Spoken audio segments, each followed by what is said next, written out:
ভিডিওর শুরুতে আপনি যে এডিটটি দেখতে পেলেন, আশা করি আজকের ভিডিওটি সম্পূর্ণ দেখলে আপনি নিজেও এই রকম এডিট করতে পারবেন। এর জন্য কিছু শর্ত আছে। প্রথমে আমার চ্যানেলটিকে সাবস্ক্রাইব করতে হবে এবং ভিডিওর শেষে কমেন্ট করতে হবে। তাই আর কথা না বাড়িয়ে চলে যাই মূল ভিডিওতে। স্কাই ইফেক্ট ফটো এডিটিং করতে হলে আপনাদের সর্বপ্রথম যে কাজটি করতে হবে, আপনাদের চলে যেতে হবে প্লে স্টোরে। প্লে স্টোরে প্রবেশ করার পর এখানে একটি অ্যাপ্লিকেশন ইনস্টল করতে হবে। আপনি যদি স্কাই ইফেক্ট লিখে সার্চ করেন, এখানে প্রথমেই একটা অ্যাপ্লিকেশন দেখতে পারবেন, সেটার নাম হচ্ছে স্কাই পিক বা স্কাই ফটো। যেটা লিখে সার্চ করুন, এই অ্যাপ্লিকেশনটা কিন্তু চলে আসবে। সো এই অ্যাপ্লিকেশনটি চলে আসার পর জাস্ট আপনি এই অ্যাপ্লিকেশনটি ইনস্টল করে নেবেন। এই অ্যাপ্লিকেশনটি ইনস্টল করার পর এখানে জাস্ট আপনি ওপেনে ক্লিক করবেন। ওপেনে ক্লিক করার সাথে সাথে আপনারা দেখতে পারবেন এরকম একটা ইন্টারফেস আপনাদের শো হবে। এরপর জাস্ট আপনি এই অপশানে ক্লিক করবেন। এখানে ক্লিক করার পর এখানে জাস্ট আমাদের অ্যালোয়ের অপশানটা চলে আসবে। সো আমরা এখানে অ্যালোয়ে ক্লিক করব।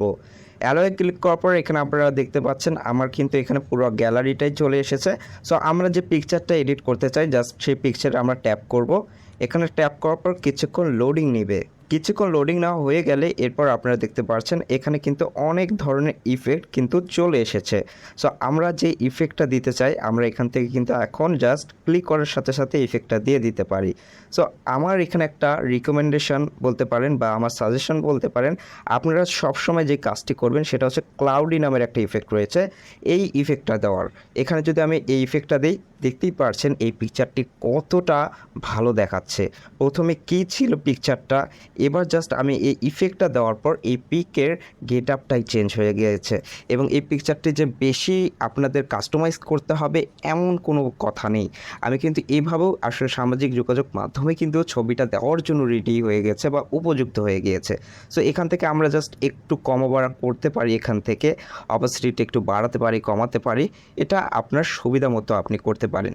সো আমার মোটামুটি মনে হচ্ছে আর কোনো কাজ করতে হবে না, এর জন্য আমি জাস্ট এটাকে এভাবেই রাখলাম।